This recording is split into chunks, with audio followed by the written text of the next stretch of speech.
जय श्री गणेश, जय श्री राम। हर हर महादेव शंभु। सभी भक्तों को जय श्री राम। सभी बंधुओं को, सभी मित्रों को, सभी महान भावों को जय श्री राम। आज बड़े हर्ष का समय है, बड़ा सुंदर समय है।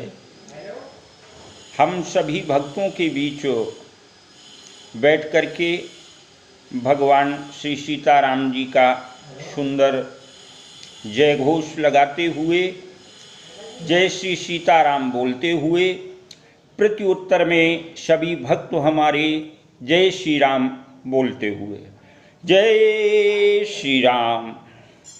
आज हम सभी भक्तों को ये बताना चाहते हैं कि हमारे श्री सीताराम जी महाराज ने हमारे मानवों को बलिष्ठ होने के लिए सुंदर खाद्य सामग्री का निर्माण किया, जो सभी मनुष्य जानते हैं, जो सभी भक्त जानते हैं कि भगवान सीताराम जी ने हमारे सात्विकी भोजनों का निर्माण सुंदर किया है। से हरी सब्जियां हैं, दाल है, चावल है, रोटी है। तो इन सामग्रियों को खा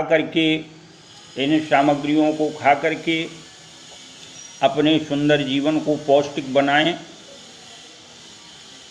पराक्रमी बने, बलवान बने, बुद्धिमान बने, योग्यवान बने, गुणवान बने। जब हम सात्विकी भोजन को खाएंगे, दाल चावल रोटी सब्जी इत्यादि, दूध दही मेवा मिष्टान, इन सब को खा करके हम पराक्रमी, बलवान, बुद्धिमान, विवेकवान, गुणवान, ज्ञानवान, सुंदर बनेंगे। अब हमारे मनुष्य मछली, मुर्गा, शराब, इन चीज़ों का सेवन करते हैं। तो इन चीज़ों को सेवन करने का कहाँ हमें आवश्यकता है इन चीज़ों को सेवन करने की, इन चीज़ों को खाने की? अरे भाई, मुर्गी मछली खा करके अपने जीवन को क्यों नष्ट करते हो? सुंदर पदार्थों को खाइए। दूध दही घी मेवा रोटी चना चावल इत्यादि कितनी सात्विकी सामग्रियां हैं। इन सबको खा करके पराक्रमी, बुद्धिमान, बलवान, योगवान, गुणवान बनो, धार्मिक बनो। मुर्गा मछली खा करके अपने पेट में जो जठर अग्नि है, अपने पेट की जो पाचन शक्ति है, इसको कमज़ोर करते हो। किसी भी योग्य डॉक्टर से आप पूछें, क्या मनुष्य के अंदर वो जठर अग्नि है कि मछली मुर्गा अंडा को हजम कर सके? नहीं है, नहीं बताएगा, बोलेगा बिल्कुल नहीं है। भाई, मनुष्य के खाने के लिए सात्विकी भोजन है, दाल रोटी दूध दही इत्यादि खाओ, हरी सब्जियां खाओ।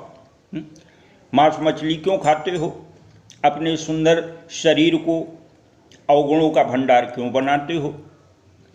मदिरा का पान क्यों करते हो? भाई, बिल्कुल गलत बात है। सभी भक्त, सभी मनुष्य जो सुंदर कर्म करने के बाद में मानव देह मिली, 100% भगवान ने हमको रिजल्ट दिया कि हमने जब सुंदर कर्म किए तभी तो मानव देह मिली है।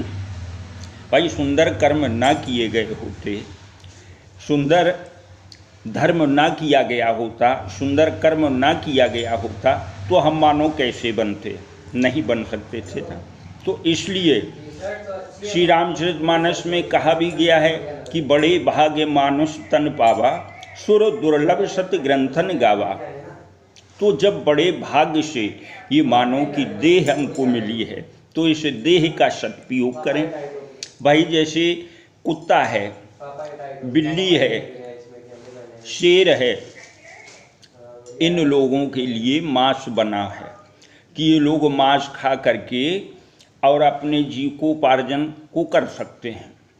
इनके अंदर शेर है, कुत्ता, बिल्ली, इनके अंदर वो जठर अग्नि है, इनके पेट में वो जठर अग्नि है कि मांस को पचा सकते हैं। मनुष्य के अंदर वो जठर अग्नि नहीं है। इसलिए प्रिय भक्तों, प्रिय बंधुओं, मानवों, मनुष्यों, सबसे मेरी प्रार्थना है कि ये मांस इत्यादि का त्यागन करो, अपने जीवन को सुंदर बनाओ, अपने भाव को सुंदर बनाओ, सुंदर कर्म करो, अपने माता पिता की सेवा करो और समय निकाल करके परम पिता परमेश्वर का चिंतन अति आवश्यक है। क्यों? मानव देह बड़े धर्म और कर्म करने के बाद प्राप्त हुई है। अब इस मानव देह का सदुपयोग क्या है? सदुपयोग मानव देह का क्या है? भगवान का भजन करना, सुंदर कर्म करना, माता पिता की सेवा करना, समाज सेवा करना, यही तो सार है मानव का।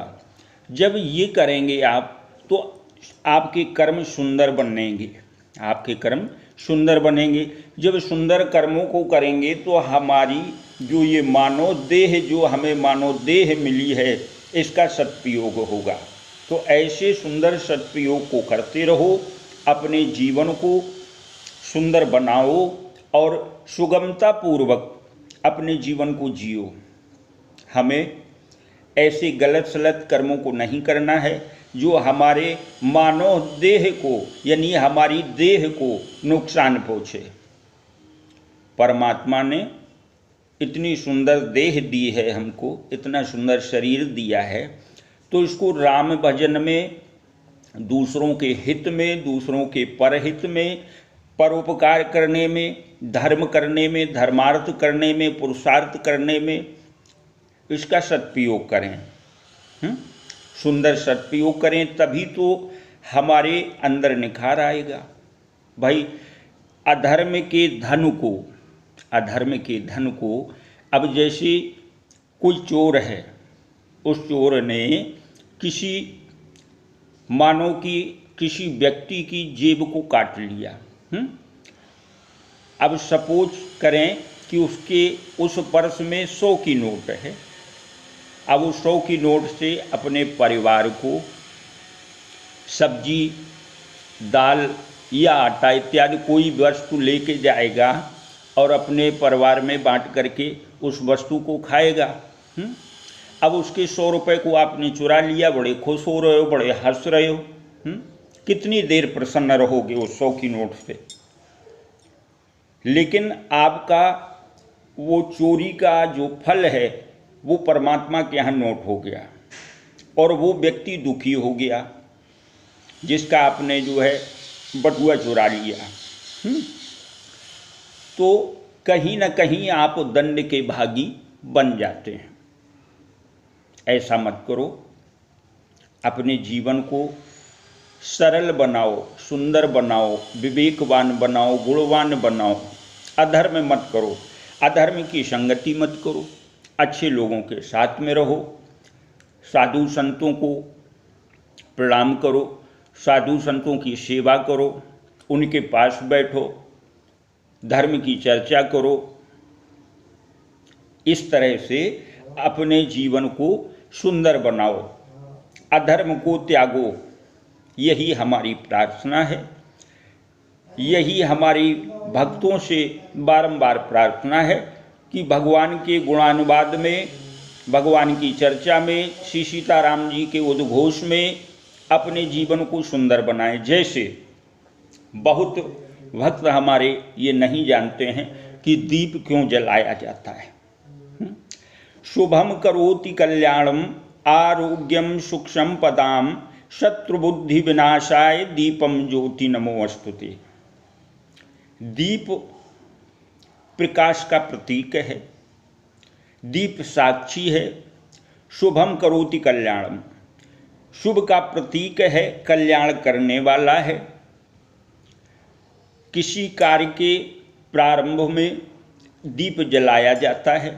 दीप को साक्षी माना जाता है कि हम अग्निदेव के सामने ऐसे सुंदर धर्म कर्म को कर रहे हैं। शुभम करोति कल्याणम आरोग्यम सुख संपदाम शत्रुबुद्धि विनाशाय दीपम ज्योति नमोस्तुते। शुभ का प्रतीक है दीपक, कल्याण करने वाला है, रोगों का दमन करने वाला है, रोगों को नष्ट करने वाला है, सुख और संपत्ति का प्रतीक है, सुख और समृद्धि का प्रतीक है। ऐसे शुभ सुंदर दीपक के जलाने से हमारे जीवन में हर्ष उल्लास आता है और जीवन सरस हो जाता है।